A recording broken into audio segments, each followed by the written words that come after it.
de l'expulsion. Quand on était en train de nous faire la fouille, on nous a mis le truc standard, entre guillemets, la fouille avec le truc pour savoir si s'il y a du métal ou il n'y a pas de métal. Le mec arrive au niveau de mes parties intimes, ça sonne. Je lui montre que c'est mes boutons de ma braillette. Il me fait non, tu te mets à poil complètement. Je refuse de me mettre à poil complètement.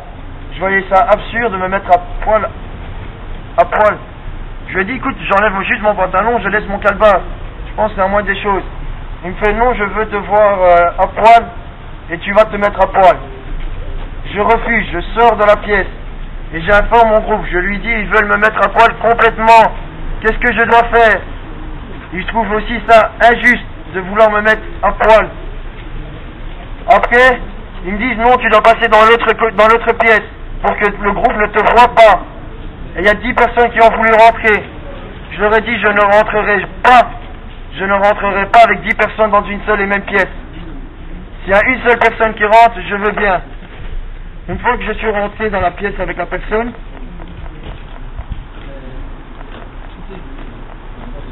il a utilisé la machine. Normalement, j'ai retiré mon pantalon. Une fois que j'ai retiré mon pantalon, pour lui c'était plus cassé.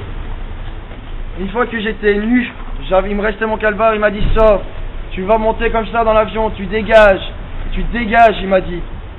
Je me suis mis, je suis sorti de la pièce, j'ai retrouvé mon groupe, j'étais à poil. Le grand patron qui nous avait dit welcome to Israël s'est moqué de moi, nous a dit asseyez-vous, je me suis assis. Au moment même, mon postérieur a touché la chaise, 12 agents de police ou des soldats, j'en ai rien à battre maintenant, sont venus, m'ont tenu, m'ont encerclé de force. Ils ont voulu me mettre à terre.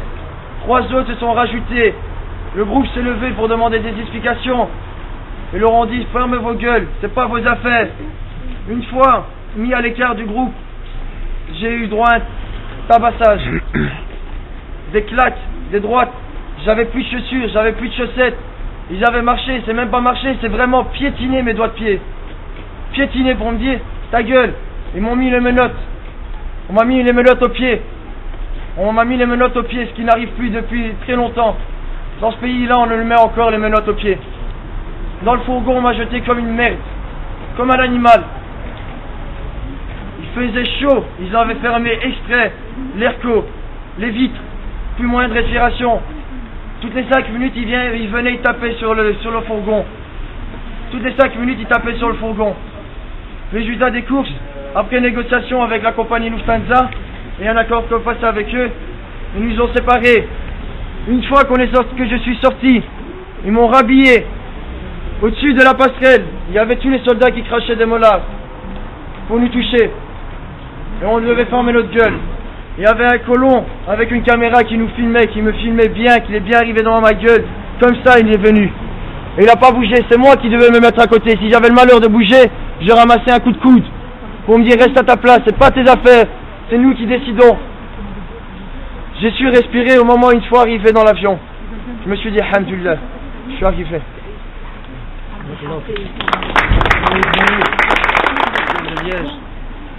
Et j'étais dans la mission aussi. Je vais passer beaucoup de violence, mais il y a une violence qui m'a atteint personnellement. Il est mort. Et j'aimerais bien partager avec vous ceci. Donc j'ai attendu presque 7 heures. J'étais le dernier à être reçu, à interroger. Et à chaque fois, on me demandait mon origine. Et je suis fier de mon origine. Je suis turc d'origine. Et je suis belge de nationalité. Et cette information est passée dans les oreilles des soldats israéliens qui nous attendaient dehors. Ils étaient une vingtaine. Et j'entendais turc, etc. Il y en a un qui m'a craché dessus. Et il me dit, tu te rappelles Mavi Marmara? Et j'ai dit, oui, je me rappelle très bien de Mavi Marmara. Et nous, on peut tuer les gens, on a de compte à rendre à personne. Et personne ne peut nous demander pourquoi et comment. T'as bien compris, il me fait. Et tu bouges, on te descend ici. J'ai pas bougé. Et ils ont continué à me cracher dessus. Et ça c'était très fort pour moi, parce que ça m'atteignait personnellement. Et je passe vraiment les autres violences, parce que, comme ils ont raconté, et comme ils ont emporté une dame de 60 ans plus ou moins, menottée, avec 4-5 personnes, et encore les mensonges, parce qu'ils mythomanent, ils paranoïent ces gens-là. Ils ont fait de la sécurité leur religion. Oui, ils ont fait de la sécurité leur religion. Et tout ce qui n'est pas de leur, ben c'est leur ennemi. Et j'ai pas bougé. J'ai dit si je bouge, parce que mes enfants m'ont écrit un petit mot dans mon carnet, papa, on veut te revoir sain et sauf. Et j'ai dit je vais retourner sain et sauf sans bouger, parce que je ne vais pas leur donner le privilège et l'occasion de me toucher. Voilà, je vous remercie beaucoup.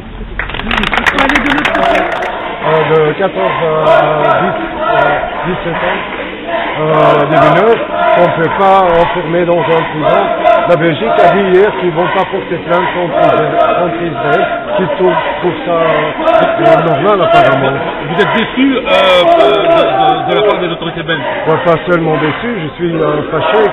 C'est pas normal que la Belgique suit les ordres d'Israël au lieu de défendre les intérêts et les droits des citoyens belges. L'État belge est là pour défendre nos droits, nos libertés et notre humanité. Et ce qu'ils font, c'est juste écouter Israël et faire ce qu'Israël fait. Est-ce que vous avez bon espoir d'être entendu par le ministère des Affaires étrangères? Aujourd'hui, apparemment non. Je sais qu'ils étaient là quand on était en prison. Ça j'ai entendu, mais aujourd'hui, apparemment non. Vous n'avez pas pu rencontrer quelqu'un qui a pu vous donner des explications? Non. On n'est pas satisfait alors? Non, pas du tout. Comme les autres ont témoigné, ils ont expliqué, on est simples citoyens. On a été là-bas et avant même d'avoir déposé le premier pied sur le territoire israélien, certains ont reçu des coups. On a subi des violences physiques, des violences psychologiques de tout ordre. C'est-à-dire ça part de la torture psychologique à travers on nous retirait l'eau, on nous insultait, on nous enlevait le droit à contacter la famille. Donc nous on était on ne savait pas ce qui se passait à l'extérieur, on ne savait pas comment les autres étaient traités aussi, on ne savait vraiment rien. Et au-delà de tout ça, quand on est arrivé ici à Zaventem, c'était pas fini. Parce que quand on arrive à Zaventem, au lieu d'avoir comme accueil une cellule psychologique, on a eu droit à des flics. Et ça, certains ont eu vraiment du mal à avoir ça. C'est-à-dire que quand ils sont arrivés et qu'ils ont vu les flics, ils se sont dit non, pas encore. On a eu assez là-bas.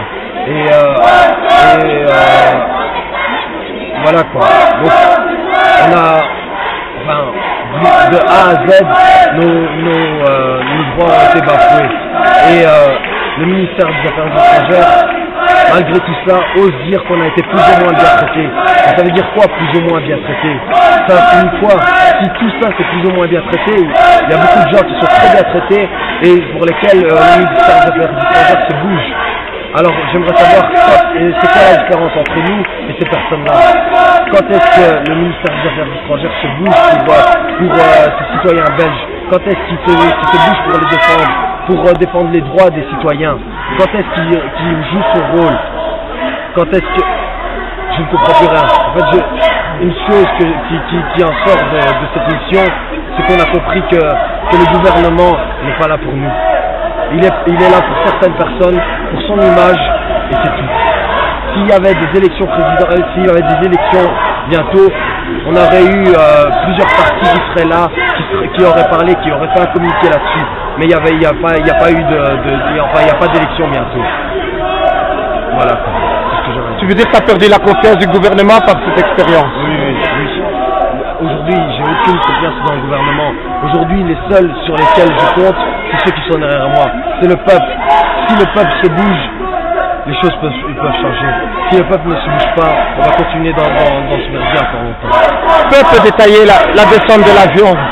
Comme vous avez vu la police, on vous a accueilli comme si vous étiez des terroristes. Quand on est descendu de l'avion, quand on est descendu de l'avion, on est arrivé dans le hall, et là, certains ont vu des policiers. Et quand ils ont vu des policiers, ils ont eu une crise de panique. Donc d'un coup, ils se sont dit non, en limite, ils faisaient demi-tour. Et enfin, rien que ça, c'est incompréhensible. Je veux dire, certaines personnes, quand elles sont arrivées, elles ont eu droit à un accueil par des cellules psychologiques. Ici, c'est nous qu'on doit organiser ces cellules psychologiques pour ces citoyens. Et ça, je n'arrive pas.